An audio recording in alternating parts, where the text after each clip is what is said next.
One is the red-hot blooded cult classic starring Tim Curry himself. The other is the very meta and in-joke-ridden remake. Rocky Horror Picture Show. They Remade It. Michael Rennie was ill the day the earth stood still, but he told us where we stand. And Flash Gordon was there in silver underwear. Claude Rains was the invisible man. Then something went wrong for Fay Ray and King Kong. They got caught in a celluloid jam. Then at a deadly pace, it came from outer space. And this is how the message ran. Hi, and welcome back to another episode of They Remade It. I'm your host, Stuart. And I'm your host, Jacob. Just getting right finally into the cold days of fall after we had, at least, around where I was, a good solid number of days that were just like, it was a good 50 in the morning and then 90 in the evenings. So I gotta tell you, my allergies haven't been having fun lately. Oh, mine haven't either. I'm actually very fortunate today in that I'm not stuffed up at all for the record. But yeah, it's been cold here for a long time. It was actually cold a couple weeks ago. It was cold for a good long while, and everyone was like, "Oh, it's supposed to be high of 70s all week next week." That did not happen. It has been cold the entire time.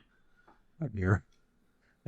Not down here. It's a bit warm. Even today, I think it's supposed to go back up. We still just have our AC on, so. Yeah, I have not switched to the furnace yet. It's been cold for me, but it hasn't been like freezing yet, so I'm still on the AC side of things. I've just kicked it up a little bit.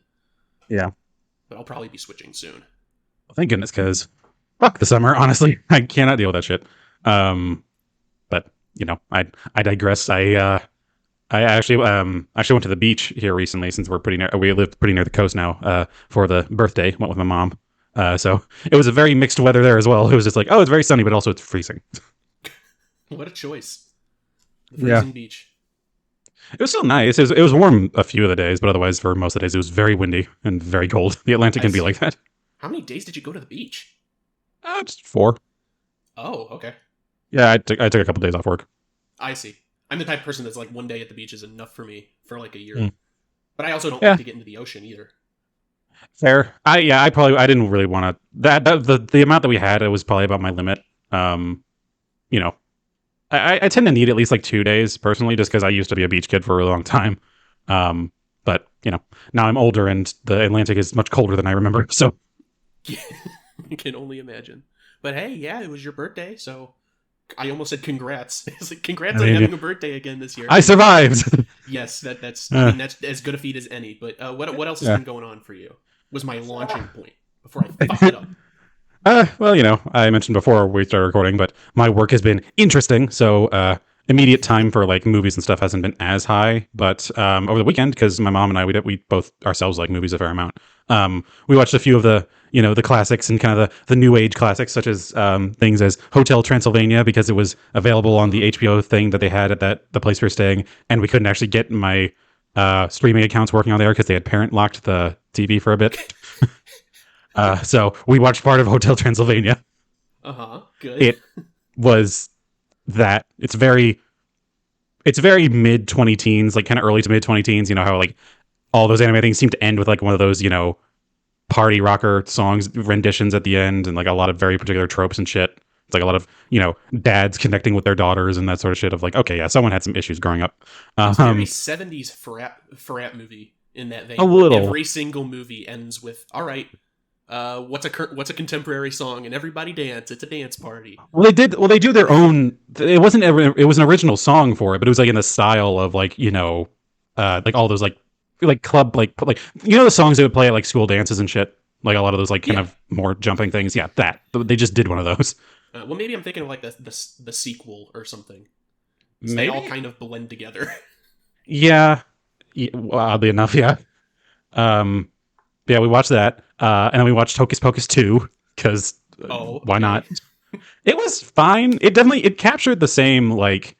I haven't seen the original in a long ass time, but I won't go too into detail of it because hey, that's actually something we could do at some point. Because it was 29 years since the last one. But I did well. I thought it was pretty good. It recaptured the kind of hokey, fun feel that the original had, but it still has that weird kind of thing of it definitely feels like a Disney Channel original movie where it doesn't feel like the stakes are anywhere near as high as they seem to be trying to imply. It's like, oh, all these horrible things, and then like just nothing really happens. They're like, uh, okay, I guess we'll go home now. Cool. Um, It's time to go home. I will say though, and this again, I don't care if this is a thing we do for if we do an episode on it. It once again, I think, has fallen prey to the Marvelization because it leaves it on a vague cliffhanger potential sequel hook, and I'm just so annoyed. And it's like it's not a hard one. It's like it could be kind of go either way, but they left a lot of particular threads hanging. That yeah, they could do that. They could do more sequels of it because that's what we needed. Apparently, the Hocus Pocus was meant to be a franchise all along. Yes.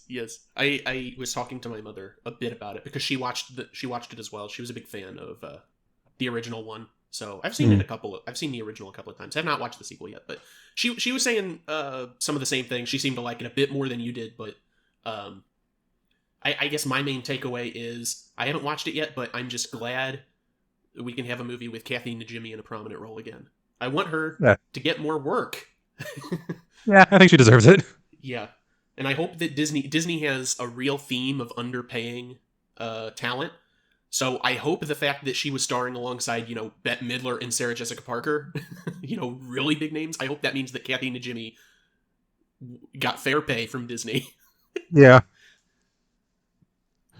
Which this is only tangentially related, but now I'm just reminded of the whole like drama going on with like the Bayonetta voice actress, and like have you seen all the shit going on with that? I have. It's weird. It's sort of two fronts where it's like she made a mistake. She should not have been spouting things and intentionally leaving out information, but also even the real numbers still seem a little bit low. So it's a weird, like, I don't know where I stand on that, but. And then I saw another one came out, and this might be getting a little politicized now, but another one came out where she was asking people her fans to like, instead of doing like a GoFundMe for her to like donate to particular charities, and a few of them are very kind of right wing leaning, and people are like, okay, like this is getting kind of weird. It's like, oh boy, this is such a weird situation. Of all the people, I'm glad I'm sort of removed from that space. This is why I don't do social media. I avoid it entirely, and I just have a decent life. Completely fair. It's not a fun place. Nah.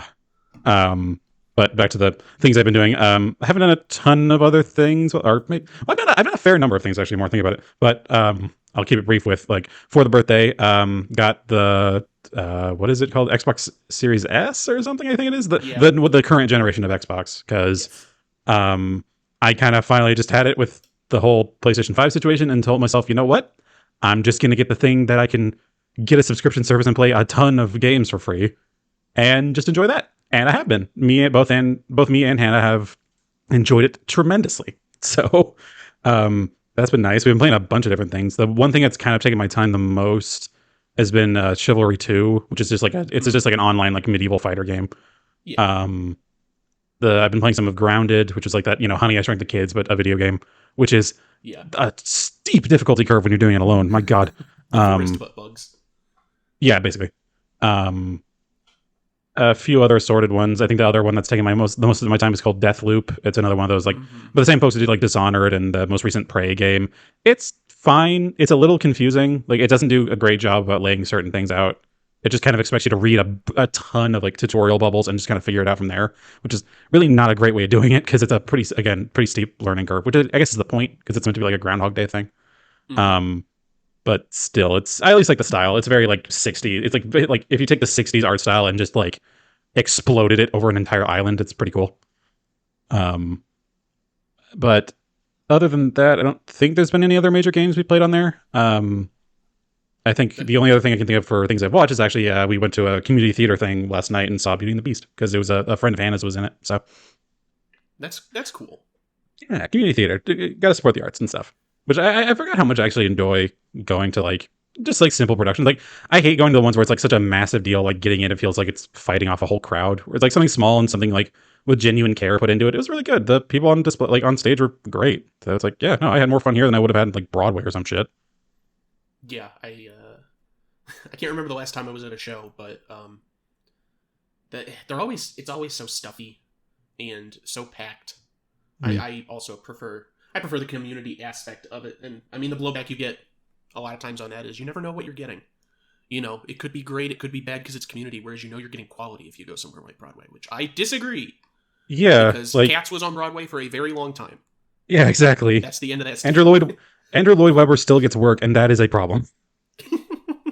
Like, yeah, so Can we acknowledge that we're all fucking stupid? yeah. Please. Oh man. But yeah, I enjoyed it a lot. They did a great job. Like, obviously, it's still community. They put on as they do the best they can with what they have. Otherwise, there are no major problems.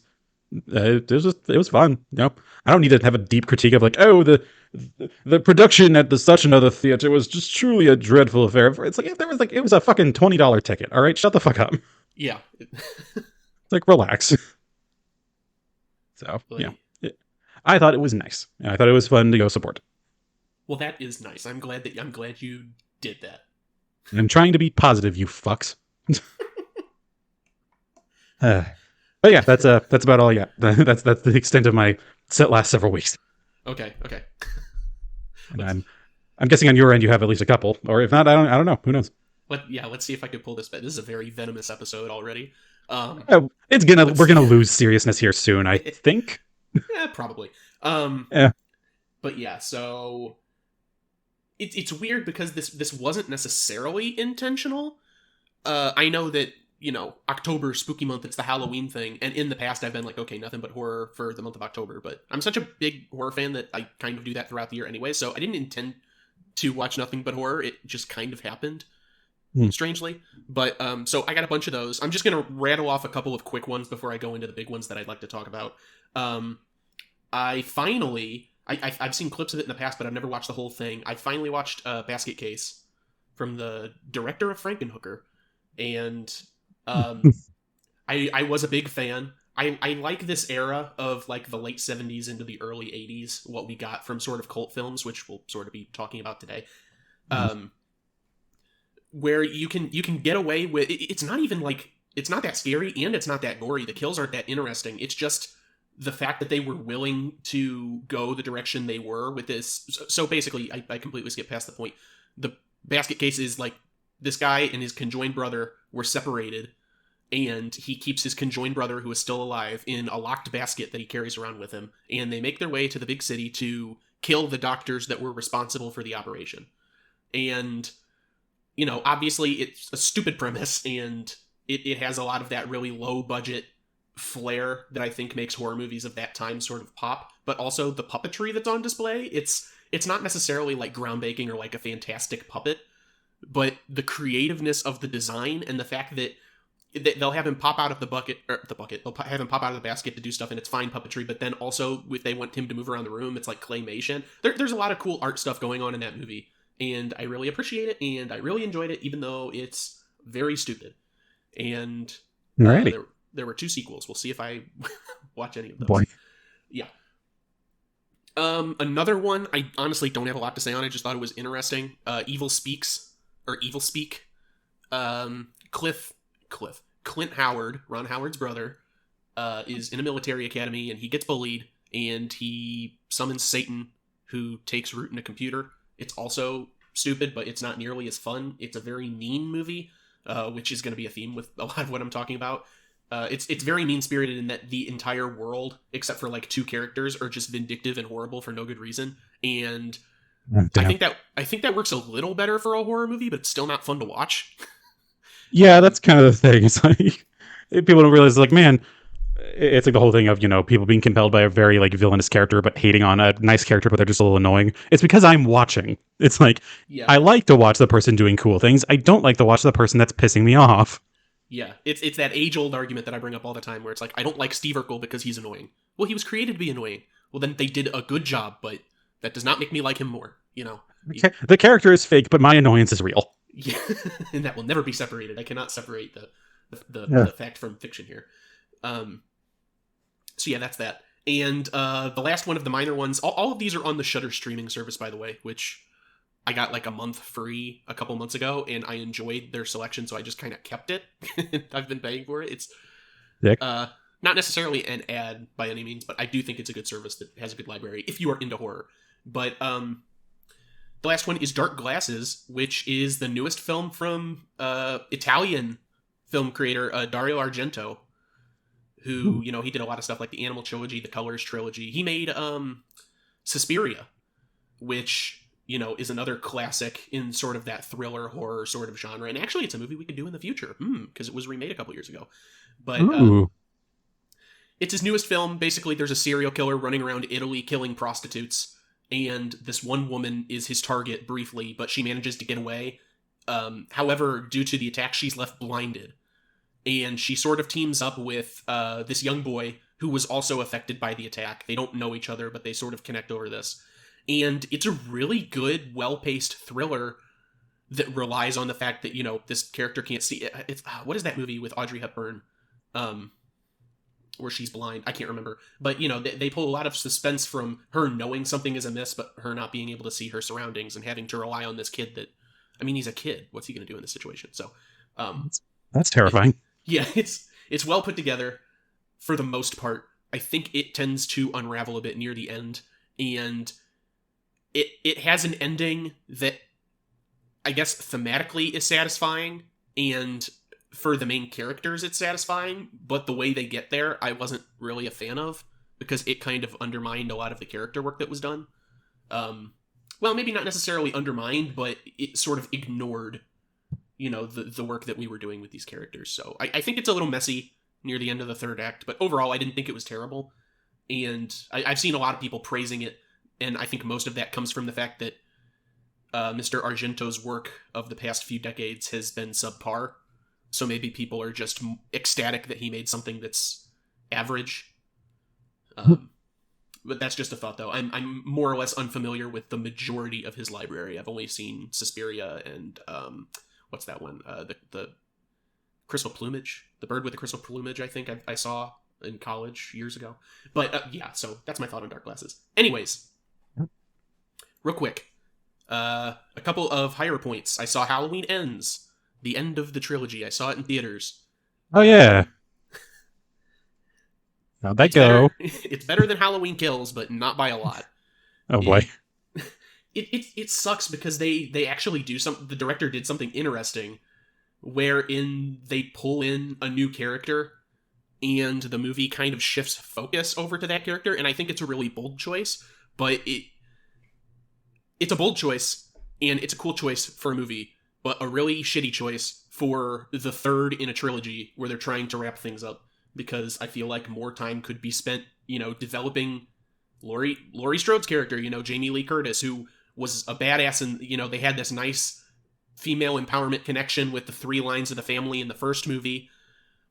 And then Kills, they kind of ignored a lot of that. They put Curtis in the hospital for the entire thing, and later up, it's like, okay, maybe Ends will get back to that. She's not in the hospital, and she's proactive, but just barely enough.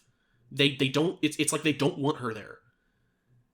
Yeah, I've heard similar things. I have myself, since it was available to stream in a few places, I found a few clips online just because I was like, you know what, I'm fucking curious about this stuff. But I don't necessarily want to pay money to see it because I have zero belief this will turn out well. So yeah, I can kind of see what you mean. Yeah. So and the Michael Myers aspect is frustrating too, because Kills, he's going around obviously killing people like Michael Myers does, and in the end he's cornered by like the entire town. And yet he still managed to strike up and, you know, strike them all down. And he just goes on a murderous rampage in the last act and slaughters like a ton of people surrounding him. That's, you know, in horror movies, they're always like, don't go somewhere alone. Don't like, you know, don't go upstairs. You know, you're by yourself. What are you going to do against this guy? There's like 50 people in Halloween Kills. And it's like, no, he's a monster. Not even these people can stand up to him, which almost builds up this supernatural element. And then in Halloween Ends, they basically tear him down again. And it's like, no, it's just a guy. He's just a man in a mask, and he's barely in the movie. He actually gets fucking beat up by a teenager. Like, it's insane. And normally, I think that would be fine because it builds up like he, quote-unquote, gets power from your fear of him. But it's not like Freddy Krueger, you know? That's not an established thing. They go back and forth on Mike Myers like they don't know what he is or what they want him to be, which is also frustrating. There's no cohesive idea there.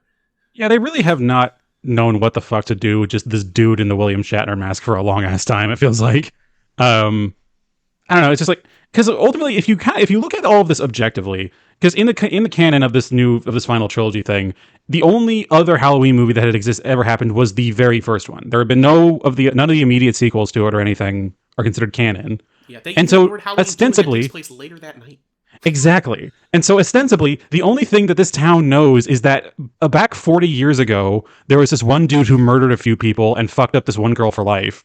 And this girl somehow had the completely insane premonition that he would come back as if some sort of like godlike entity. He was not established to be that in the first one. He was just established to be a serial killer, like a terrifying one, sure. But the only way you could believe that he's coming back and that he is this true evil boogeyman is that you'd have to have known all this other shit he's been in the last 40 years of the reputation he's built up in our real world's popular zeitgeist. Mhm. So it doesn't make any sense when he comes back and he goes from being a pretty terrifying killer to straight up Superman in a lot of ways. Yeah, it makes no sense. Yeah, and then like in the first one, in the first like of the new trilogy, like they sort of like have this implication that the mask itself has a power, like some sort of supernatural ability, like how it makes all the people in the asylum start freaking out just by its presence. Like the one doctor guy puts it on and starts like doing Michael Myers things and everything, where it's like, okay, so are we just like explicitly saying it now? But then they sort of just don't touch on that again for the rest of the film. Yeah. And then like all this going on or how it ends, it's just like, what is? Can we just be done with this? Can we come up with a new horror character? Because like, yes, it's interesting, and I've seen the Jordan Peele interview and talking about him before as well. Yes, Michael Myers objectively is an interesting villain, but like we get it. let's do something else. Well, speaking of doing something else, Hey, unfortunately I missed it during its theatrical run. I didn't get a chance; things just didn't line up. But it's on HBO Max now, so I got a chance to watch Barbarian. the movie I have no idea what it's about. And it's frankly best that it stays that way. It was fantastic. I loved it. It was a great Really? it was a great horror movie. Everyone did a fantastic job in it, and it's one of those things that sparked a lot of online talk because it's a rare movie that comes along once in a while where everyone is like, no, don't say anything about it. You just go in blind. And I think that's hyped up a little too much. I think that you can know some things about the movie and still, be affected by it and not be spoiled by the twists and turns that it takes. For the sake of appeasing anyone that may listen to this, I'm not going to talk in depth about it. I get it, but I sort of disagree with that. I think story beats and the actual structure of the story itself, which has some Hitchcockian stuff thrown in there as well, just the way the story is structured. I think those are the primary reasons, not to talk too in depth on it. But I mean, as far as things go thematically, I don't understand why everyone's so up in arms about it. But aside from that, it was a great movie. I think that everyone should just see it for themselves. And Alrighty, I'll need to check it out. that's my sign off on Barbarian. And last thing, to sort of tie this up and to sort of connect us a bit to what we're talking about, I finally got around to watching the sequel to the one of the movies that we're talking today. There's a sequel? Yes, the 1981 sequel to Rocky Horror Picture Show called Shock Treatment. I did finally get around to watching. Newsflash, people, it's on YouTube for fucking free. Nobody cares. Hey. Just go and watch it. So it's a sequel in that it has the same director as the first one, the same writer as the first one. Fucking Richard O'Brien, who's Riff Raff, Patricia Quinn, who was Magenta, Nell Campbell, who was Columbia, Charles Gray, who was the criminologist. All of them show up in the movie. And it's a musical, but the main thing that makes it a sequel is it's about Brad and Janet Majors, who are newly married. They're having marital problems, and basically they're going through this hell that is the town that they live in, Denton, which is basically just structured around a TV station. It's very dreamlike in a similar way to Rocky Horror, but the entirety of the movie takes place indoors in like a soundstage, and they keep doing these shows like Marriage Maze, which is like a kind of game show hosted by this German man, and there's like a soap opera that takes place in a mental hospital where Brad gets sent called Dentonvale. It's implied that the soundstage is the town, and like when it's nighttime, the audience members literally just go to sleep in the seats of the audience. It's very strange, and I would be lying if I said that I understood most of it. I'm sure there's a lot of like very punchy commentary for the day that it was produced, but for all the world, it sounds like WandaVision stroke The Running Man. Kind of, actually. So overall, I think the film is interesting. I don't think it works like at all. And Yeah. yeah, it's another musical, but the songs aren't as catchy, and most of them are like these weird poppy ballads, which sort of fits in with the music of the time. I guess maybe even a little ahead of its time with it being early 80s, but I don't think most of them are constructed well enough to stand on their own. I can only think of even two that I actually remember from the soundtrack.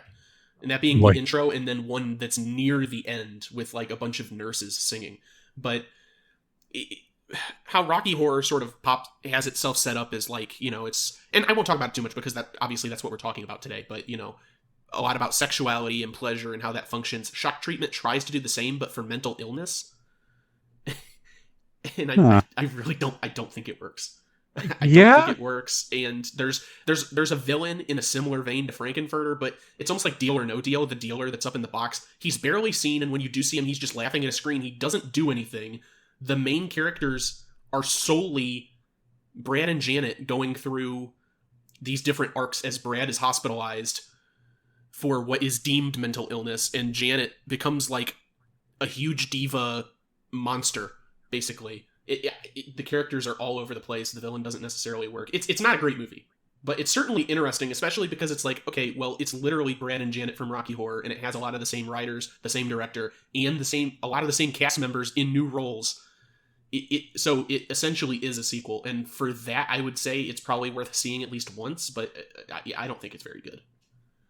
It sounds it. Yeah, like I don't even know what I can say to that. That sounds bad. Yeah. And also, does it make sense if they're meant to be the same characters, considering some of the shit they went through in this one? But we'll get into it. Exactly. I think that's one of my main qualms too. Is it could work a bit better if it wasn't the same characters, Brad and Janet, from the first movie, because it's almost like the first movie didn't even happen to them, even though it clearly takes place after the fact. But yeah, and they certainly didn't forget it. Yes, or they wouldn't have. Yeah. But yeah, that's enough on Shock Treatment. Alrighty. Oh my god, I just realized Shock Treatment as well for the name of it. Jesus. Mm-hmm. Yeah. That's yeah. Well, we'll get into like how PC the whole situation is, I'm sure. Considering the two of these kind of take the same content but take very different directions with it, or at least the reception of it. Yes. Because this is, of course, like you said, Rocky Horror Picture Show. Time is fleeting. Madness takes its toll. But listen closely. Not for very much longer. I've got to keep control. I remember doing the time war, drinking those moments when the blackness would hit me and the void would be calling. So thankfully for this one, because of the amount of wacky bullshit going on in it, this is a pretty much one-to-one, near dead-on remake with a few meta additions for the new one, which I'll get into whenever I get done with the first synopsis. But otherwise, beats are going to be pretty much the same, so I'm just going to kind of list off the production crew and then the cast directly, and then get into the synopsis. This one is the 1975 motion picture of Rocky Horror Picture Show is directed by Jim Sharman, screenplay by Richard O'Brien and Jim Sharman, and based on the musical of the same name written by Richard O'Brien. And it is starring Tim Curry as Dr. Frank N. Furter, Susan Sarandon as Janet Weiss, Barry Botswick as Brad Majors, Richard O'Brien as Riff Raff, Patricia Quinn as Magenta, Neil Campbell, credited as Little Neil, as Columbia, Jonathan Adams as Dr. Everett V. Scott, Peter Hinwood as Rocky Meatloaf, which in here it literally separated. I didn't know. Apparently his name is Meat Space Loaf. I didn't know that. And as Eddie, and Charles Gray as the narrator / criminologist. So getting into the meat of things, the film begins with a pair of floating disembodied lips welcoming the audience to a science fiction double feature, because that's honestly going to be the vibe throughout this whole thing. Throughout the film, a criminologist from an unspecified point in the future narrates and provides commentary on the events, centering upon our two main leads. Following the wedding of their friends, a naive couple, Brad Majors and Janet Weiss, get engaged. The newly engaged pair decide to celebrate with their high school science teacher, Dr. Scott, because who wouldn't? Why wouldn't you do that, to go hang out with your weird science teacher to celebrate your engagement? Who had taught the class that they had first met in. En route to Scott's house on a dark and rainy night, they get lost with a flat tire. Seeking a telephone for help, the couple walks to a nearby castle where a party is going on. They're accepted in by these strangely dressed inhabitants, led by the butler Riff Raff, the maid Magenta, a groupie, quote-unquote, named Columbia, who dance to a song called The Time Warp. Despite feeling apprehensive, they stay to meet with the owner of the castle, a, quote, sweet transvestite from transsexual Transylvania, unquote, named Dr. Frank Enfurter. Yes, those words were not mine. It was the movie's. He invites them to stay for the night and witness the birth of his new creation. With the help of Riff Raff, Frank begins to bring his creation to life, a tall, muscular, handsome blonde man named Rocky. As Frank vows he can improve Rocky into an ideal man inside a week, a delivery boy named Eddie, half of whose brain Frank had used in the creation of Rocky, breaks out of a deep freeze storage riding on a motorcycle. A jealous Frank soon after kills Eddie with a pickaxe, justifying it as a mercy killing to Rocky. Rocky and Frank depart then after to a bridal suite. Brad and Janet are shown to separate bedrooms where they are each visited and seduced by Frank. Meanwhile, Riff Raff and his sister Magenta torment Rocky. Janet, upset and emotional, sees Brad smoking a cigarette in the bed with Frank on a video monitor. She soon after then discovers Rocky cowering inside of his birth tank after being chased by the dogs of the mansion. While tending to his wounds, Janet seduces Rocky as Magenta and Columbia watch from their bedroom monitor. Dr. Scott, an investigator on UFOs, as well as apparently a science teacher at a high school, arrives at the castle in search of his nephew, Eddie, unaware of Brad and Janet's presence in the castle. Everyone discovers Janet and Rocky together, enraging Frank. At this point, however, Magenta sounds the gong to summon everyone to an uncomfortable dinner, which they soon realize has been prepared from Eddie's own mutilated remains. Columbia, Eddie's lover, flees from the room in tears. Janet runs screaming into Rocky's arms, provoking Frank to chase her through the halls and into the lab. Frank then uses his Medusa transducer to turn Dr. Scott, Brad, Janet, Rocky, and Columbia into nude statues. After dressing them in cabaret costumes, Frank quote-unquote unfreezes them, and has them perform a live cabaret floor show, complete with an RKO tower and a swimming pool, with Frank as the leader of the group. Riff Raff and Magenta interrupt the performance to declare mutiny. They disapprove of Frank's extreme lifestyle and are ready to return to Transylvania, which is in space, by the way. They don't explicitly mention this in the synopsis, but they are all aliens. It's just kind of out of nowhere. Frank makes an impassioned plea to return with them, but Riff Raff soon after decides to instead kill him, as well as Columbia and Rocky. Riff Raff warns Brad, Janet, and Dr. Scott to leave immediately. The castle then lifts off into space. The injured survivors are left crawling in the smog and dirt, and the criminologist concludes that the human race is equivalent to insects crawling on the planet's surface, lost in time, lost in space, and meaning. Because, in case you couldn't tell, this is fully just a parody of a lot of those, basically like The Fly, like that we did the other week. And as I mentioned before, the 2016 musical television version of Rocky Horror is pretty much a dead one-to-one remake. It is directed by Kenny Ortega, and its cast is made up of Laverne Cox as Dr. Frankenfurter, Victoria Justice, because that's an interesting one, as Janet Weiss, Ryan McCartan as Brad Majors, Staz Nair as Rocky Horror, Annalay Ashford as Columbia, Adam Lambert as Eddie, Reeve Carney as Riff Raff, Christina Millian as Magenta, Ivy Levan as Trixie, don't know who that one is, Ben Vereen as Dr. Everett Von Scott, and actually bringing back Tim Curry as the narrator / criminologist. And, then for the most part, it's a pretty one-to-one thing. However, it's clear that this was made by people who have, there's a pretty common, I don't know if it's a commonly known thing, but a lot of modern showings of Rocky Horror Picture Show are pretty much events in and of themselves with a lot of audience pseudo participation of just bringing lots of props and doing various funny things inside the theater.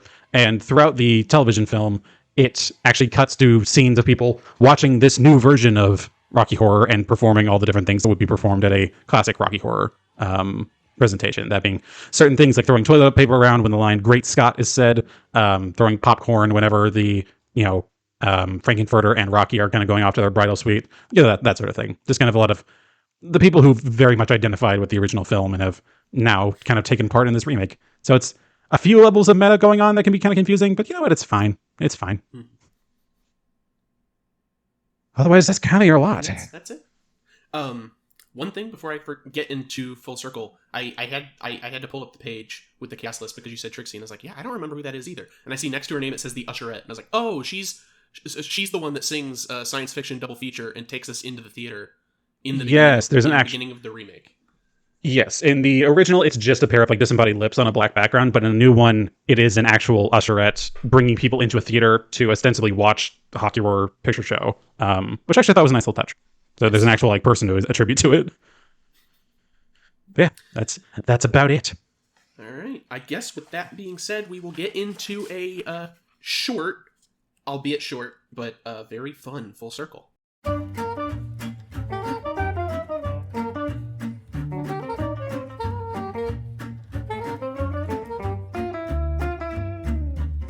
So first one's a bit of a small one, but we have Haima Beckley, who was in the floor show audience in the original Rocky Horror Picture Show. So basically the audience watching Frankenfurter's experiment come to fruition. Haima was also Elderly Gent in 1992's Muppet Christmas Carol. So whatever that means. 2 musicals, 2 background roles in musicals. So I'm imagining this is a person with a theater background, probably. Yeah, probably. I can imagine.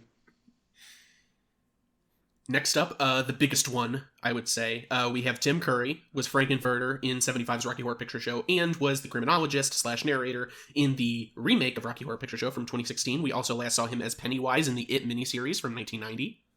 Oh, yeah. Feels like a lifetime since we did that one. Oh, God. And finally, my favorite one, Jane Eastwood was the butler that basically assisted Tim Curry as the criminologist in the remake of Rocky Horror Picture Show. And this is Norma from 2004's Dawn of the Dead, everybody. She's back. Norma Khan is back on because Jane Eastwood is back. It was such a brief time ago that we last talked about her, but it's worthy of celebration. Alrighty. Good to see her. Yes. All right, and that's it for Full Circle, by the way. Bonus. Yeah, I had a feeling this would be a short one. There's not a ton of folks going on in this one that we probably would have recognized, or that many people would have.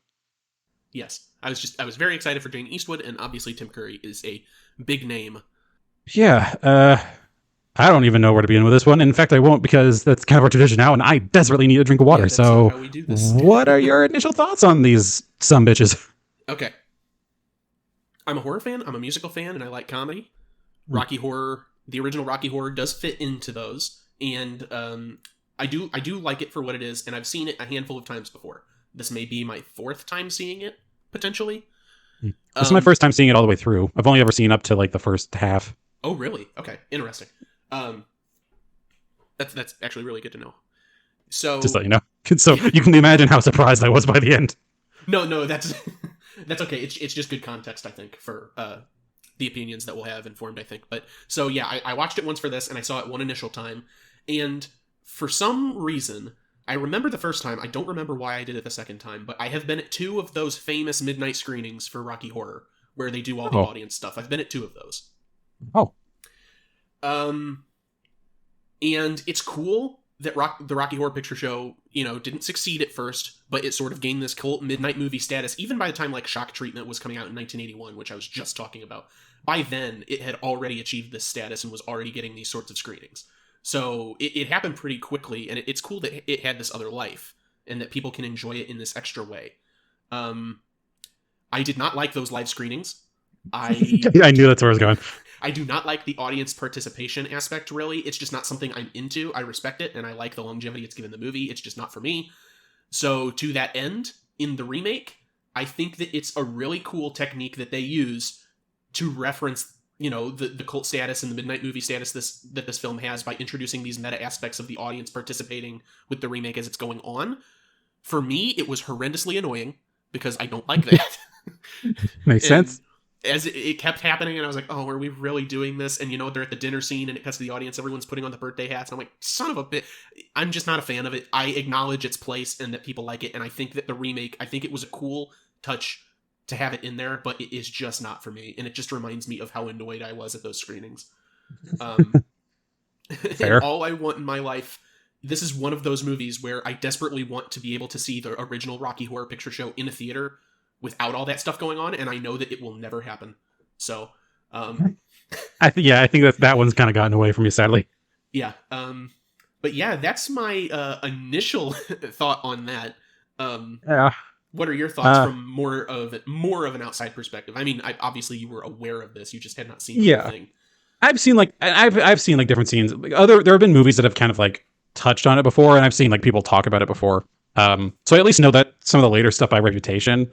But yeah, like I wasn't expecting a lot of it, but ultimately it made sense for it being kind of, pseudo parody of a lot of different things from a lot of different eras. But one thing I definitely gotta just say out of the way first, because it kept biting at me when I was watching the remake. I really don't think they needed to get Tim Curry back. I don't think he was super comfortable. Like, I know ultimately he suffered from a stroke, didn't he? Was that him? He did. That's why he's in a wheelchair the whole time. Yeah, exactly. He can't do a lot right now. And like it's just like I saw him in that, I was like, it's painful to watch. Like especially like having just seen him in this other role that could not have been more flamboyant, and then just this kind of to see him there in a role that is meant to also just be this very like inquisitive and itself still have like this fun kind of physical side to it. Like whenever he started getting into like the time warp, but just seeing him just kind of sitting there, kind of barely able to be present, I felt bad. It's like I hope he enjoyed doing it at the very least. And like as much as I was raving in full circle, I love Jane Eastwood, but she didn't need to be in the that role didn't need to exist for the film itself, but they had to bring her in because Tim Curry can't do any of the stuff that Charles Gray was doing in the original criminologist role. Like you were saying, he can't do the dance steps right now. Like, even if he hadn't had the stroke, maybe he would be willing to do it, but like he's already pretty old. But especially now that he's like wheelchair bound, he can't like do a lot of that stuff. And it's not even like Ben Vereen or it's not like that character that's designed to be in a wheelchair. He is physically unable. So they had to bring this butler in that does a lot of the stuff for him. And it's nice to see him again because he hasn't really done much after the stroke for obvious reasons. And it's very respectful. That's the one thing that I kind of like about the crowd is that they like cheer when he comes on screen, because it's like, yes, I love Tim Curry. I'll be sad when he's gone, and it's nice that he's being revered. But it's also so sad to just watch this. And it's just in the back of my mind the entire time. I think they could have done a lot more with that whole role of having the butler there. Like, it would have been hilarious if he was giving like the steps for the time warp and she was the one performing it, of like just kind of giving like this instructional video. It's like if she had a bit more of a role involved with it, I think it could have been really fun, and it could have like made light of that situation, because it's like it's obvious about this. It's painfully obvious of watching it. Of like, yeah, no, this is a man who was once at the prime of his eccentric life and is now forced to be wheelchair bound and is not really with it anymore. We can at least make some levity of the situation. I mean, my God, we're making levity of a lot of other crazy shit. And like, I don't want to like feel bad in like that kind of, petty way, that very like kind of, I feel bad for him kind of thing. It's like, I know he's probably fine ultimately on a personal level, but like still, it's like, it just seems so odd to have this like just total shift compared to everything else. Right. But like that's kind of all I had to really say about it, and it really doesn't affect much throughout the film. I had to say it because it brings the levity down hard in certain situations. Right. And I mean, yeah, even if they had like adjusted the role slightly, one to make the butler maybe more prominent in some of those fun interactive things, or maybe have him behind the desk the whole time. He doesn't have to hide the fact he's in a wheelchair. It contributes to the whole thing. But yeah, I mean, that's also, I think we both acknowledge that's a personal feeling, and he was probably fine to. He's probably ecstatic to, contribute in some way. Yeah, true. I can't imagine he was bitter about his role in the original. Like, you don't necessarily dress up like that and are timid about it. Right. Which, like, hey, we can actually get into actually talking about the movie now. Oh yeah. Yeah, it's I did, and one kind of thing I didn't really touch on with the synopsis and the differences with the new one. It's very clear in the remake that they're trying to kind of make it more emulating the actual stage play than the original film.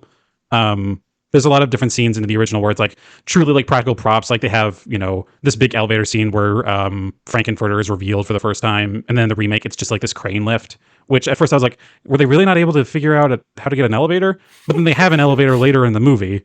And so like, okay, what was up with that? And so there's that realization of, oh, they're doing it how they would have been doing the actual stage play. Because there's also a lot of scenes involving a live band being present and scenes where they weren't there originally and everything. Like whenever Eddie like first appears on scene and everything, like there's a whole like band section and everything that's really cool. So I thought that was also a nice little touch, because it kind of added to the liveliness of the situation. It created a grander kind of feel, like not grander, but a more like active feel to certain scenes.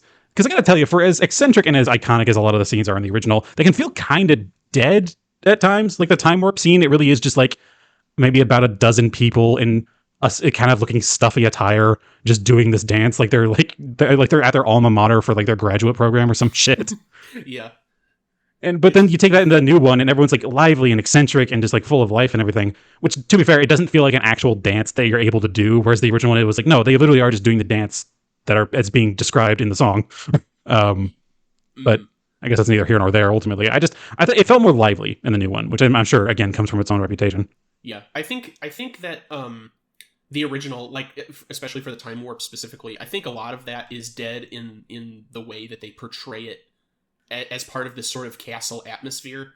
I think they attempt to leverage that with how they utilize the camera, because there's a lot of zoom-ins on like audience members' faces as they're dancing, like to punctuate. Let's do the time where it like keeps zooming on to different parts of the audience, and then there's these different cuts and wipes to the criminologist getting into it in the middle of the song, and I think that's how they attempt to make it more lively, and they don't feel like they have to do that necessarily in the remake. Yes. Because it's not like they're not going for a theatrical version of a stage play. It's like they're going for a filmed stage play. And you can see that in a lot of scenes, like the Eddie scene. Not the scene where he comes in, but when the song Eddie plays, they're all at the dinner table. Just in the original, the way it's framed and how they're all sitting at the table versus the remake where there's no one sitting on a specific side of the table because that's where the camera is. And I think it's also trying to emulate. I think it's also trying to emulate the Last Supper kind of image. I think to a bit too, yeah. Especially when it first cuts to that, before Ben Vereen starts rolling around dancing. I definitely picked up on some flavors of that too. But I think that's where they try to get away with that, and I certainly see what you mean by that too. But to that end, I almost feel like the remake has a bit. I like that there's more activity going on, but I feel like there's too much glitz and glamour for where they are, which is crazy given the character of Frankenfurter, that I would want it to be toned down. I think the characters pop a bit more in a more drab environment. It gives it, and maybe this is just my affinity for movies from the 70s, but that weird, creepy, dreamlike atmosphere. Like, for example, when the lift first goes up and they step off of it into Frankenfurter's laboratory, and there's a different feeling you get from the 75 version versus the 2016 version of Frankenfurter standing there with the camera slow zooming in as they stand in front of this tank. Yeah, the original feels very kind of like back rooms, and the remake feels very Haunted Mansion. That's actually, that's a very good comparison. Yeah, like the first is like it's surreal and like oddly off-putting, and like why is there this like perfectly tiled pink room on an upper floor and like all these different things, and the other one is like, oh, I've been through here. It was pretty good. Mm-hmm. One's more theatrical, I think, in the way that it's staged, and the other's more theatrical in the way it's presented. They do a really good job of building up the feeling that. The original does a very good job of building up the feeling that Frankenfurter truly is just an eccentric, and that these are all his like wealthy eccentric guests and everything. Like they all seem to just be like, they don't seem like necessarily outcasts or anything from any particular reason. They definitely all seem like people with money, and they are coming to this place because they're like, I can afford to do things that the average person can't. I'm going to go rock it up with this eccentric, straight up like Victor Frankenstein parallel, and. So it very much gives that air of like the whole like mansion and like the interesting, like the weird, servants and everything. And obviously then eventually like pulls the rug out from under and goes, oh no, he's actually just an alien. But I feel like it also helps with the rug pull of like, oh no, this guy is just weird. And they do a very good job of accentuating that going up to that point, just like with how he's dressed and like hit the weird places, like the weird rooms in his house. And they don't really try to do that in the new one. They definitely don't try to like. They go out pretty much immediately saying like, oh, this is a bunch of very wacky outcast people in this very wacky outcast home. And they don't try to like do anything wrong with that. Like the fact that I'm pretty sure, don't they enter the time warp room through a fireplace at one point? Yes, they do.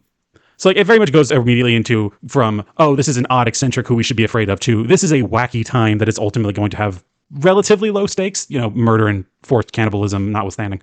But I don't necessarily see that as a problem, but it definitely creates a different tone you'd expect for Frankenfurter. Because it definitely like you feel the need to be afraid of Frankenfurter pretty early on, like about as much as possible, just because like, oh, this is all insane and these people are all creepy.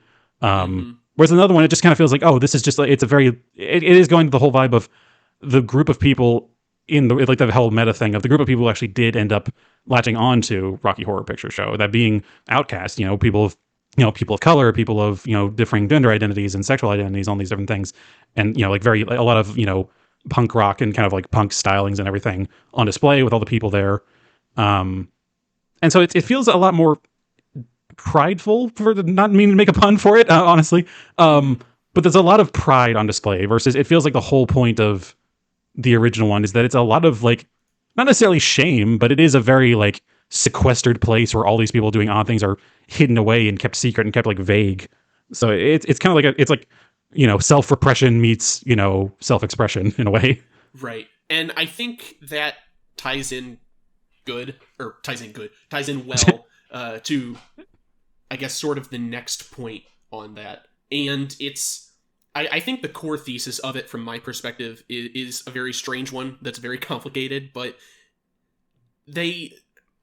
Frankenfurter in both of these movies does some awful things, mainly, as you said, murder of Eddie and forced cannibalism of Eddie.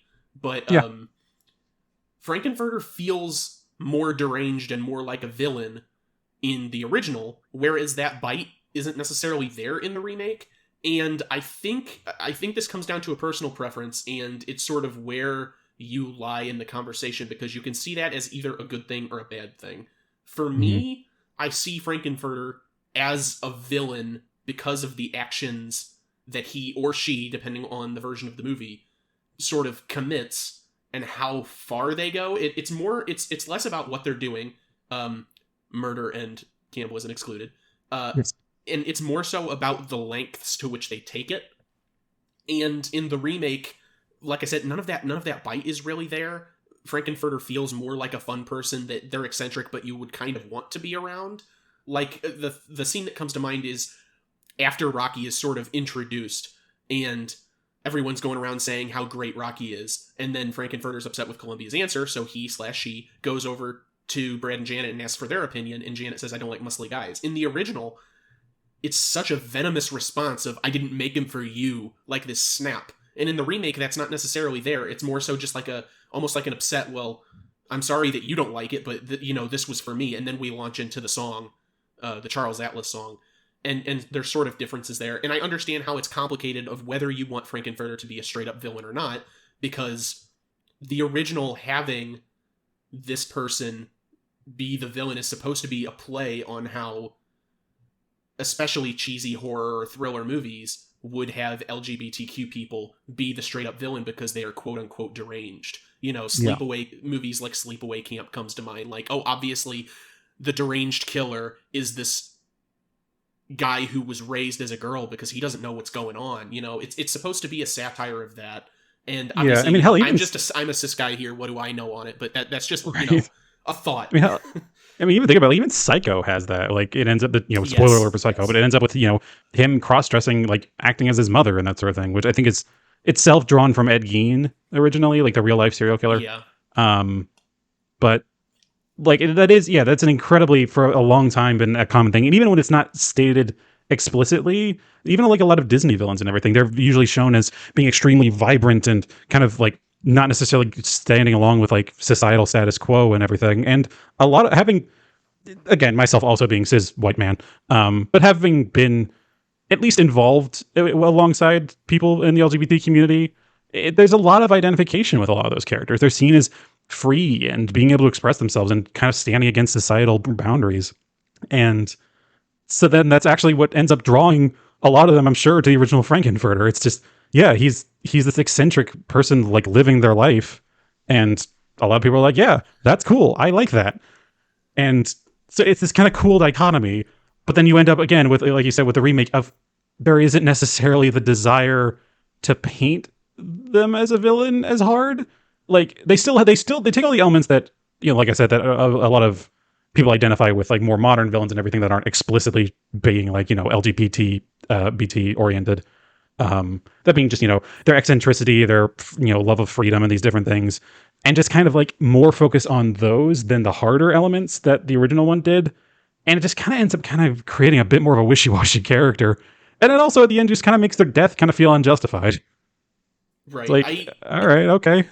It's almost like they're attempting to play up the sympathy angle in the remake when Frankenfurter is dying, especially with the fact that it's not like an instant death. You Yeah. know, she lays on the floor and calls to Rocky as he's getting blasted with this laser, and it's almost like, you know, a Beauty and the Beast, or a Beauty killed Like the King Beast sort Kong. of thing. You know, King Kong. Yeah, that's what I was getting at. But Which they do in the original as well, but he's definitely dead at that point. yes, and yeah, that's already there. I just think it's supposed to be more sympathetic, and it's hard to feel sympathy for a character that, again, has killed someone and forced others to eat from their body, which I think is the real problem. Yeah.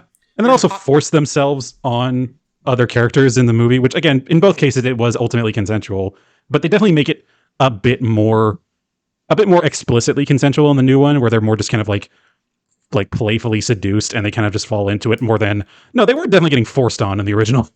It's one of those things where it's like, I don't know necessarily what I can say in certain situations. Again, like, I'm probably more knowledgeable than most for being, you know, cis and straight, but like, I'm not about to start like making grand sweeping accusations here, because like, it's I don't know. I just think I don't necessarily love either of these movies just on their own. I think they can get kind of annoying, and also I'm just personally not huge on like super sexualized content in general. Like, I know that's the point and everything, but like, just on a personal level, I tried to get through certain scenes of this movie, but I was cringing to my core in certain cases. I was like, I don't want to be watching this. It's like, it's just not for me. this was your choice. I know, and that's what I feel bad about, because I don't want to imply, like, I still enjoyed them plenty for what they are, but like, it's hard to really like understand how a lot of people identify with it on a personal level, just because like a lot of it's just kind of like people either cheating on each other or just being seduced in really weird ways, and all this different shit. And I'm not even gonna get into like the implications of Rocky having been 7 hours old and effectively has the brain of a toddler, being explicitly meant to be the boy toy of Frankenfurter. Because like, that's a can of worms I don't even want to try to get into. So I guess I just don't necessarily understand how cult classics come about so hard as they do in some cases.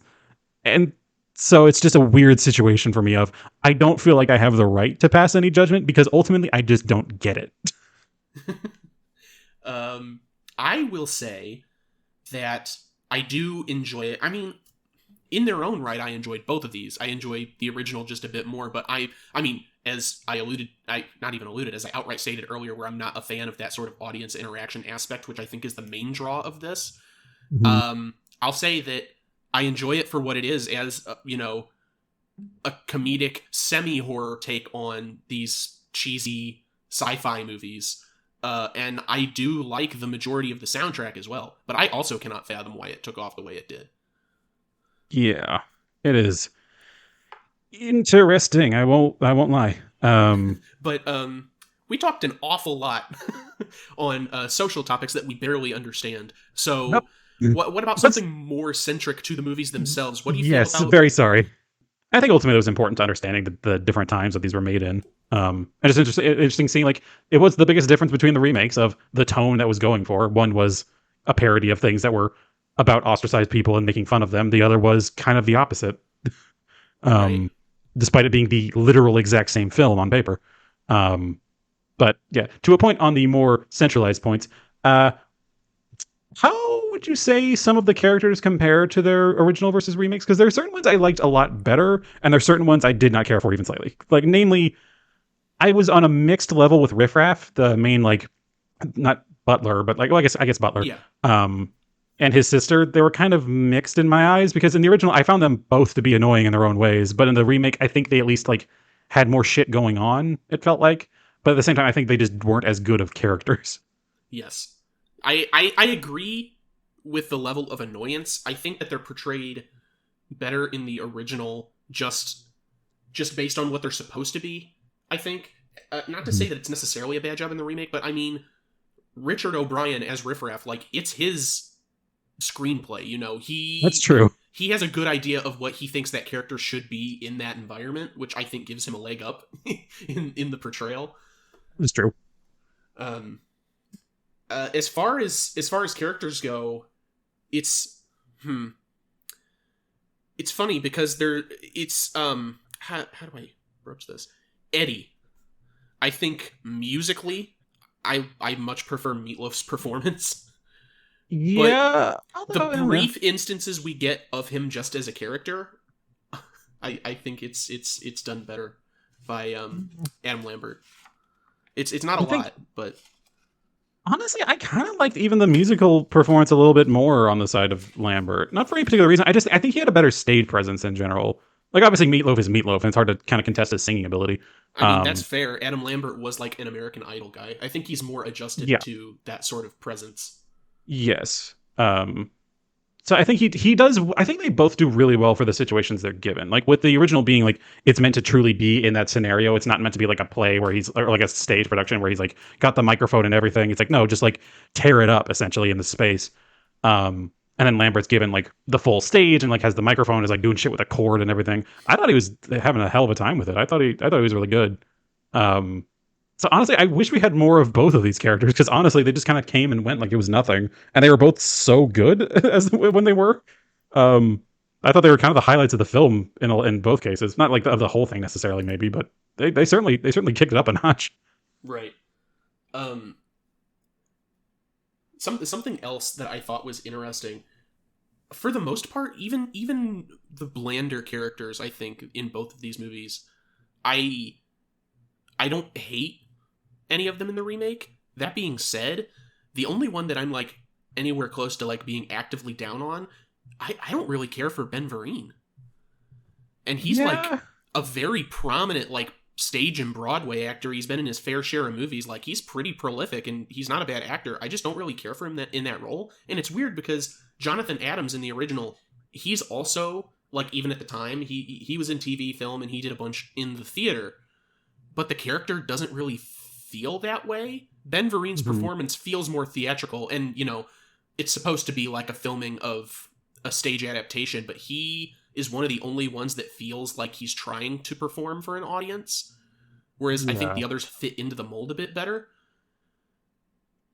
Yeah, it's also just like it feels like, you know, just resigning them to a wheelchair role is kind of it's a hard thing to be given if you are yourself not already in a wheelchair. Just because like there's a lot of different layers to that one. And also just like it immediately kind of, I don't want to. I was about to say kneecaps, but that's not okay. It undercuts their performance ability because I'm sure if he is like if you know with how many prominent things I'm sure Vereen has been in, he probably would have loved to have been part of some of the bigger scenes. And also like I can't help but think about the fact that in the original, Frank definitely implies the fact that with him being this UFO analyst in the FBI and then revealing his name being Von Scott, it's definitely implying that he was a Nazi. It's like the thing of like, oh, Nazi scientists were recruited into NASA and everything. And I don't know how well that works with a black actor for the new one. I'm like, oh. Like, it also doesn't really work with his performance. Like, I could hear a bit of an accent sometimes, but it didn't sound like he was explicitly trying to be German either. Yeah, whereas the original guy, he definitely was. At least by the end, he was like he fully put on the German accent, and so it's just like it's one of those things where I don't know how the fuck to approach that one. So I don't know. It's a weird little scenario. It's an interesting point though because I picked up on that a couple times where I think the ultimate down we've both said it. We don't think the remake is inherently bad, but I think its reverence for the original is ultimately its downfall because it overlooks a lot of things that really shouldn't be overlooked. One that really came to my mind is during the floor show in the remake. It has, you know, Columbia, Rocky, Brad, and Janet on stage, and they each get their little part. And then, you know, the scene sort of parts, and Frank is revealed. In the original, it's like an RKO tower because it's parodying those old movies that a lot of them were produced by, you know, Fox, Columbia, or RKO, you know, studios like that. And they don't really do that in the remake. Instead, Frank is being lowered on a giant hand. And overall, that's fine. But in the sound cues, they keep in the hitting of whatever that instrument is, the marimba or the xylophone. It's like... And in the original, that's supposed to be the sound effect of the waves coming off the RKO tower. Yes, so they kept it's the whole thing like that. Yeah, they kept that in the remake, but the tower's not there, so it's just confusing. And there's a couple times they do stuff like that, where they tried to change it up a little bit or update it, which is fine, but they didn't go the whole way, especially when it comes to the songs, because everyone knows the songs. Mm-hmm. And I don't know. I think that's a bigger problem for me, is just it can be a confusing presentation sometimes. Yeah, and like I've wanted to love the remake more than I have, for the same reason of it being ultimately its downfall. It's clear that the people who got to be a part of this and that got to make it and everything are people who did identify with the original one in that unique way of saying, yeah, I'm an outcast. I have some level of society that I just don't gel with, and I see this as my escape. I see this as a thing that I can kind of make my own. And the fact that they're able to perform on screen doing these things, I think kicks ass, honestly. Like, if I were in that situation, yeah, I'd love to be a part of it. Mm-hmm. But it's just, there is like this whole feeling of taking something and not wanting to see the bad in it, which is a very common thing among, I don't want to say it's a necessarily common thing among ostracized folks, like especially like American communities, of finding these things that we can identify with and kind of ignoring the bad. Like, I'm reminded of like Harry Potter and that sort of thing of, yeah, a lot of kids growing up, they needed that sort of thing of like saying like, oh, it's this magical place where school isn't so bad and there can be adventures and everything. But then as we get older, we learn more and more about the author and like, what her whole fucking deal is and what a lot of shit she was actually saying in the book.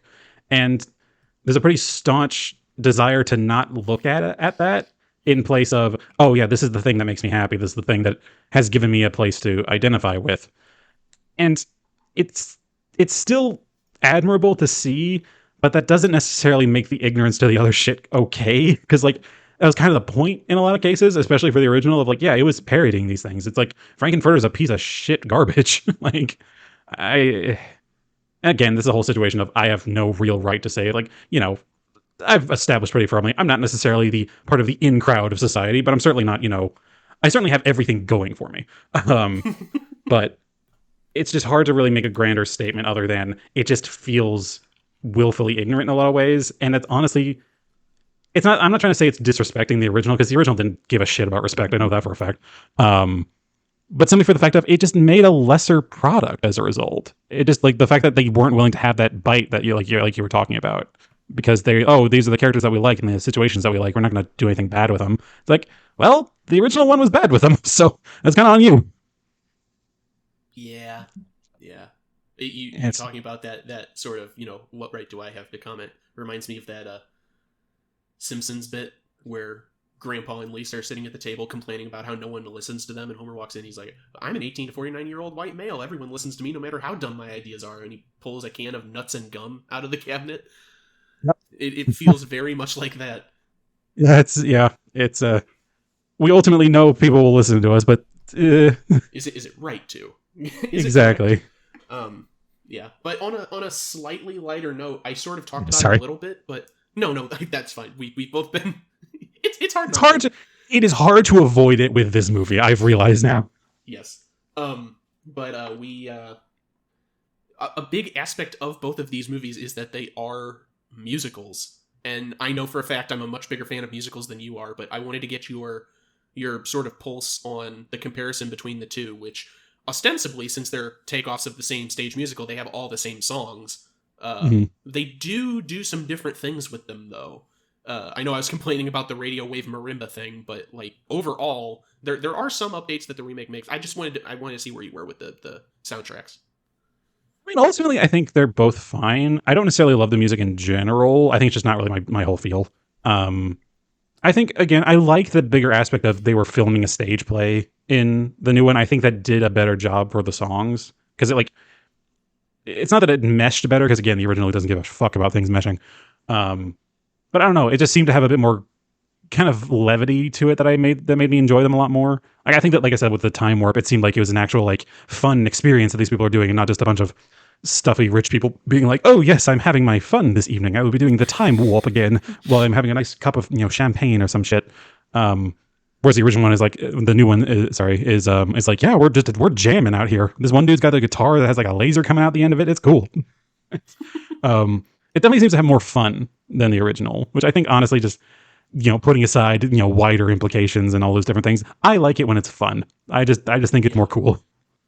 I get that. That's a thread that I don't want to get lost, because it's something I tend to forget about. But with that time warp scene, like, all those people are also aliens. Like, that's why they know how to do that dance. So it's even stranger, I guess. Maybe that's why that fits better, you know, with their stuffy rich people, whatever. Those are like their disguises. Yeah, like, maybe. Now we're back at the castle. I don't know. Yeah. Because none of them are ever seen after Rocky's unveiling. Which, like, I also kind of like the implication, possibly, because I know ultimately they are labeled as Transylvanians, so they are explicitly aliens. But I also kind of like the implication that they might just be like, you know, their high society friends that got invited to this mansion, and they have no idea. They're just like, oh yeah, we're just hanging out with this dude who like gives us liquor and like lets us do crazy shit at his house. Because that in and of itself is also kind of funny. Yeah, I mean, I don't disagree. But back to the soundtrack thing, I actually agree with you on most of that, as much as I prefer the actual just, you know, existence of a film without the stage presence and the audience involvement and whatever. As far as the soundtrack goes, I do actively like a lot of these songs. It's weird because for all the ones that took off, the one that's been in my head since I last rewatched this a few days ago has been the chorus to Eddie that the professor sings. It's very catchy, but I think the remake, for the most part, does make an attempt to update these with the times, so they kind of fluctuate. There's still sort of that rock and roll / rock ballad core to most of it, but some of the songs, like I think it's called Touch Me, but I really think that song should be called Creature of the Night. That's a better title. But in the remake, they turn it into more of a poppy song that fits with the time period that the remake came out in, and they do that with a couple of the songs where they try to update the feel, and it doesn't ruin the meaning or the feel of the song, and it actually sort of distinguishes it, because I like the original soundtrack for what it is, but I don't even remember who it was, but I saw a review that was contemporary in the 70s when the movie came out, and the guy was basically saying, I don't like the soundtrack because all the songs sound the same, and I can step back and say, yeah, kinda. A lot of them have a very familiar bass with a specific choir that sings during the chorus and a guitar instrumentation, and some of them are designed to be similar so that they can lead into one another, but besides that, the soundtrack is very similar to itself. It feels like a lot of movies kind of through the 50s to the 70s had that kind of going on. Whenever there were songs, they always did seem to sound the same, even between movies. Like, what few, like, I mean, how many goddamn, like, Westerns are there with, like, some sort of, like, original song at the beginning that sounds identical to every other Western that has a song at the beginning? This is the 310 to Yuma. Basically, yeah. And there's similar things with ones that are maybe a bit more, you know, varied than Westerns, but it feels like it's kind of that similar deal of there weren't a lot of big pushes for a wider variety in music genres for a long time. It seems like that didn't really become present until more recently. And I can't necessarily fault them for doing it in the original, just because, like, if it is a musical, and most musicals' music sounds the same, let's be real here. Especially the same person it does kind of writing all of it. Yeah. But I guess it does kind of kneecap itself with the fact that it's trying to do, like, rock ballads and everything, where, yeah, these are songs that aren't just meant to be, like, you know, picking up on themes and, like, original, like, motifs that most musicals would establish with their music. It's just music. It's just normal, like, songs that people would play. And so it does kind of undercut its own ability to be unique. So, yeah. And I think I think it works with the, you know, Creature of the Night song. It makes sense because, like, also it's Victoria Justice singing. I'm pretty sure she's also just a pop singer. So I think so, but I'm not big on the music scene, but I think that's correct. well, she was on she was on a few, at least one like Disney Channel show and everything, and it was about singing and shit. And I think she went on to do at least some singing and stuff outside of that. I just can't remember necessarily what songs. So, but yeah, the music is kind of lame in the original one, in my opinion, through a combination of it, like you said, it does kind of all sound samey, but then also B, it wasn't necessarily gripping me in a lot of their scenes. And it's hard to really say. It's hard to call the new one boring. It does not do that. It goes for the full, like, over the top thing, which again is kind of against its own original tone. But honestly, I like that. I like it when it's just kind of flashy and just kind of having fun with the situation. Yeah, I agree with that. And overall, I mean, I've never understood. I mean, we already talked about the persistence of the movie itself as, like, a cult classic and a midnight movie, whatever. But I've, like, specifically the song Time Warp, I've never really understood how it's sort of lasted. I don't even think it's the best song on the soundtrack. The only thing I really like about Time Warp is the stuffy criminologist getting involved with the dance steps. Like, that's the best part of that song. But overall, I think it's serviceable. I think that the opening song, science fiction double feature, I think is a good song, but any song that, like, references Leo G. Carroll is like a good song in my book. And like I said before, for whatever reason, the Eddie song that the professor sings has stuck with me as well. Besides that, I think a lot of the music is carried specifically by Tim Curry's delivery, and that makes me like it more than I would without that. And yeah, he is a master of delivery, I will say. yes. And I mean, to an extent, that carries over to the remake as well, because Laverne Cox, she is emulating a lot of that delivery just in her own way, too. Which I think is a lot of fun. But, you know, if they weren't there doing that very strange delivery for the songs, I don't think that I would like them near as much. Yeah. The anticipation line is pretty iconic at this point. Yes. Which is even fascinating just to watch his entire face during that line, just because, like, it's not just like the spoken line, it's his entire facial posture during it. It's like, yeah, no, this dude knows how to fucking do it. He's like if a mime were allowed to speak. Yeah. Which again, yeah, I was about to say, it just sucks then seeing him as the narrator in the new one. And it's just like, oh no. I was gonna suck that delivery gets ruined for me. That might be my biggest cringeworthy moment, to bring a phrase in, of the remake, is the anticipation thing, because one, it goes on a bit too long, and then it's the audience involvement with the say it. I'm like, oh, get fucked. Yeah, that one could have been better. There's a lot of moments, like, also where Tim Curry just like looks to the camera during songs that they don't necessarily do as much in the new one. But it's just because his eyebrow raised in a few scenes, and like his really, what could be best described as the greatest shit-eating grin on earth. Yeah. It is so iconic that I'm almost kind of glad they didn't try to emulate it in certain scenes. But at the same time, it just kind of drew back from certain moments where it's like so your car broke down. How about that? Looks to camera. But in the other one, it's just an over-the-shoulder shot. We don't even really see her say it. And that's strange too, because it's cheeky and funny in a film sense, because they're in a movie. So why would you look to the screen? But it's like, your car broke down. That's convenient. Yeah, it would make more sense for them to try and emulate it in the remake, because it's a stage play that they're doing for an audience. I mean, it's weird because it's filmed like a stage play, but it is also still on film that they're showing to an audience. I don't know, but I think it would make more sense for them to emulate stuff like that. The only time I can think of Laverne Cox's Frankenfurter looking to camera is when she freezes all the characters and then gives that extremely short soliloquy to camera. Mm. But besides that, it's as if the audience isn't there. Yeah, it's a very mixed bag. Yeah, I'll agree with that. You know, but again, ultimately, I think I still really like Laverne Cox's Frankenfurter. I was kind of mixed on her pseudo emulation of Tim Curry's like very like particular way of like that way of forcing the words out like that. That sort of whole thing. And it was okay for the most part, but there are a lot of scenes where I was like, you don't have to try too hard with it. It's really okay. And so it went from, oh, this person sounds straight up more and more like an alien to this person just doesn't have this voice down very well. Yeah. So it's a bit weird all over the place. That really is the best description of the new one. It's a bit all over the place, which is weird considering what it's based on. For Laverne Cox, as far as her delivery goes, I think that her Tim Curry-isms work well in the songs, but in spoken dialogue, it's a lot more noticeable. I'll say that. Yes. Yeah, I mean, you know, God love them all. They did their damnedest in this one. I think Brad in both cases was just kind of a bit too pathetic for my liking. Yes. Oh, then don't watch Shock Treatment. It's depressing. Oh boy. He's like a sopping wet blanket. He's pretty much already a sopping wet blanket. How much more sopping is he getting? You can like feel the moisture through the screen though. He at least seems to have a bit more of his shit together in the remake, where it actually kind of seems like he's, at the very least, he seems more like a person. Like, or at the very least, the trope character they're going for feels a bit better realized in the new one.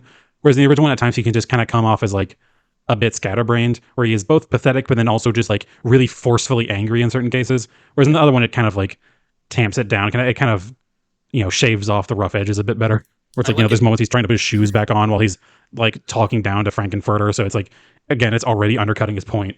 I like it. So it's just a bit funnier. Sort of, yeah, I like it when he breaks like that. Yes, which I think the moments of him breaking were really funny.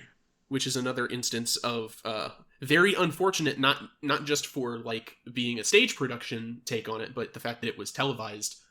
It just makes it all the more noticeable when he has that breakdown in the original and he says, "We just wanted to use your phone, God damn it." They can't say "God damn it" on TV, so it was just "damn it," and I was like, "Oh, okay." The punch isn't quite. I think that. Again, I think honestly that worked a little bit better for his particular version of it, because in the original one he was just very straight up angry, and I was like, "Oh damn, all right, dude, chill." Whereas the new one is just kind of like, damn it, where it's like he's just a bit silly. Where it's like, yeah, he's trying to be this big dominating guy, and he's just not really quite there. And kind of Frankenfurter kind of just points that out. Yeah. No, I get that. I think I like the original take on that more just because it is more of a brave character. So it impacts me more. I'm like, oh. Yeah. So ultimately, that is the weird thing about all of this, is like, I don't necessarily know how to stand on either of these, because I don't really super love the original one. Like I said, I think it's fine. I think it's very iconic. I'm glad I've seen it. But I will just say, I definitely was surprised at the end where, like, oh, they just went with the aliens route, which I can't be angry about, because again, that's the whole point. It's making fun of like those twist movies endings and things like from back in the day. Which also I thought was really funny in the remake, where instead of the whole house taking up and flying away, it's just the two of them, and they just kind of fuck off into energy and blast off into the sky. I was like, oh, like disintegrates. Really couldn't afford to do a quick CG floating castle? No? Okay. Which I just thought was funny. And I had a bigger point to this, and I've already kind of lost. Oh yeah, it's kind of hard for me to really find particular judgment on either of these, because they're both trying to do very different things. The original one just trying to basically just be like, fuck it, right? For a whole movie. And the other one is basically like, yeah, fuck it, I want to fuck it. And it's like, no, like, okay, I guess you're just very... Yeah, exactly, yeah. And so it's hard for me to really say I love or dislike one of these more than the other, because they're both trying to do their own shit, and one of them is doing their own shit based on the shit the first one was doing. So it's like, yeah, of course it's going to be like trying to make the best parts of the original one stand out better. And of course it's going to make some of the worst parts of the other one kind of be brushed to the side. And so it feels wrong to try to judge the two, because the new one's just straight up just trying to be like, yeah, we love this original one, and we're trying to more honor it more than try to remake the magic of it. It's like a lot of movies try to do that, where they just try to make lightning strike twice, or think like, oh, we can do this better. It's clear that the remake doesn't want to do that. They're just saying, we love this. We know it will never be the original, but we want to show that we love it. And I kind of just respect that, honestly. I mean, I respect it too, and I don't necessarily dislike it. It's just, if we are going on pure enjoyment factor, I've already said I don't like the audience things of this. I'm not like sitting on the edge of my seat singing the songs and throwing playing cards everywhere. But just on an enjoyment level, I do prefer the original, and I think a big majority of that, I think pro on the side of the original movie is the fact that it is more explicitly playing with those tropes of old sci-fi movies, which, something like The Lost Skeleton of Cadavra, which I've already brought up on this show, I think twice before, is a movie I really enjoy because it's explicitly that, but made in like 2001. And I think that's a pro, and then just a really big negative for the remake, which I respect it, but the reverence and the audience involvement aspect of it, I found a bit too grating. So if I'm going to rank these, I'm going to do it purely on enjoyment value, and I enjoyed the original more just for those explicit reasons. And then just minor things that bothered me, I guess, where they didn't think things through, like the RKO thing, and then other instances that I think work better in a movie than they do on a film stage interpretation, like something I didn't even bring up, but when the professor first comes into the mansion, they bring him up to the lab, and in the original, it's like a cartoonish, his wheelchair is like magnetized and like zipping around the house, and he breaks through a wall into the lab. I think that shit is goofy and funny as hell, but in the remake, it's supposed to be like a stage production, so Riff Raff just brings him up in an elevator. And the punch isn't quite there for me. So I'm ranking them less on value or even production, and just purely on how I enjoyed it, and I like the original more in that respect. That's all I can say, really. Yeah, and that's ultimately how I'll have to rank them as well, just because, like, based on enjoyment. But that makes it even harder for me, because I'm going to be real, I think I liked both of these. I enjoyed both of these in equal amount. Just in their own way, I think they're both very unique. I think the musical, like, I enjoyed the musical moments, like the musical performance moments in the remake, more than I've enjoyed a lot of musical moments in other movies. Like, I think they're incredibly well done. Like, especially the scene with like Eddie performing was pretty top notch for me. Like, I think Rocky's introduction in the original was just a little bit better, just because like I kind of just like that actor as Rocky just a bit more. I think he's got a bit more punch to it. But other than that, I thought everything else was pretty fantastic on the musical side for the new one. And so I don't know which one I'd put higher. I really do think this is the rare case of, I think both of these are equally good in their own way. Because like I said, I still don't necessarily love the original. I think in a lot of ways it's just kind of like, it's not necessarily fun to watch in my own way. So I guess it doesn't necessarily identify with me, which like that's fine. I'm sure its original intention wasn't to do that. And I just think the new one I think they have this outward thesis stating going in of, listen, we know we're not the original. We don't fucking care. We're just going to kind of wing it and have fun. I'm like, you know what? I enjoy that better. I enjoy something when it seems like people doing it are enjoying it as well. So I'll call it an even match on this one for me. It feels like a cop out, but you know what? Fuck it. I've said that before. I said both movies were equally bad before as well. So That's fine. yeah, they both did a good job. I think Tim Curry was great in his own way. I think Laverne Cox was great in her own way. It's fucking like, holy shit. Yeah, I don't think we have anything else to say on that matter. There we go. Us being 18 to 40-year-old white men, we have nothing else that we feel the need to bring to your ears. Yes. You're welcome. You're well. Same wavelength. Oh, man. I guess I'll do socials now. Go right ahead, sir.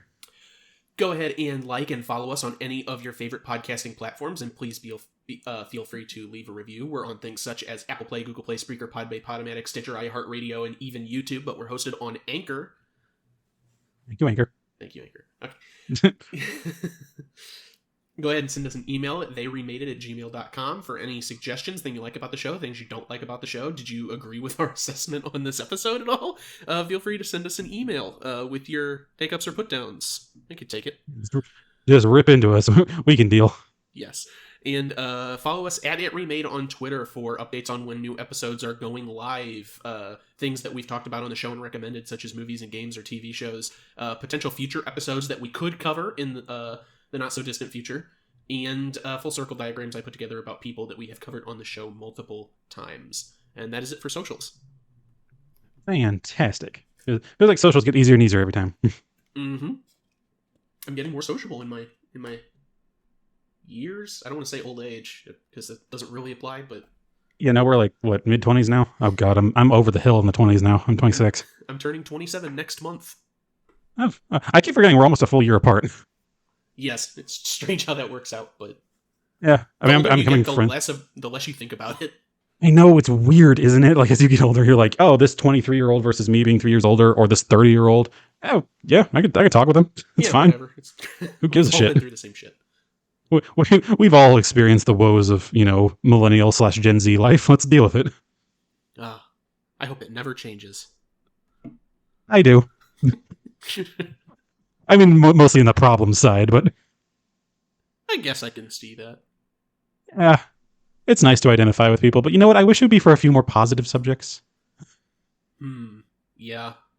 Man, I have been a downer on this one. I'm going to just go ahead and call it. As always, I am your host, Stuart. And I'm your host, Jacob. Have a wonderful night, and I hope I didn't bring it down too bad. No.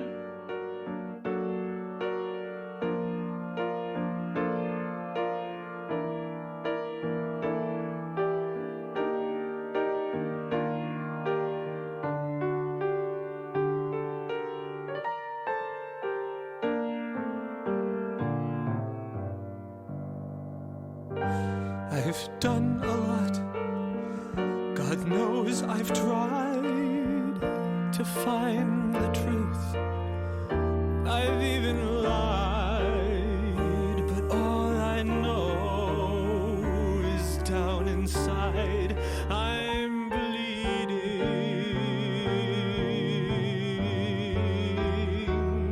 And superheroes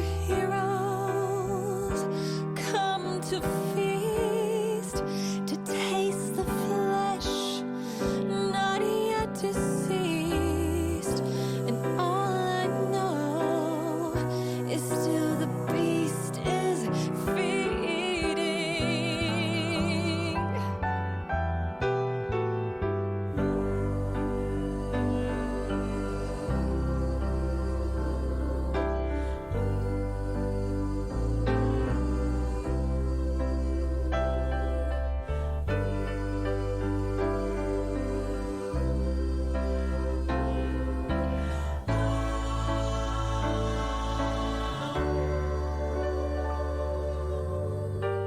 And crawling on the planet's face, some insects called the human race, lost in time and lost in space.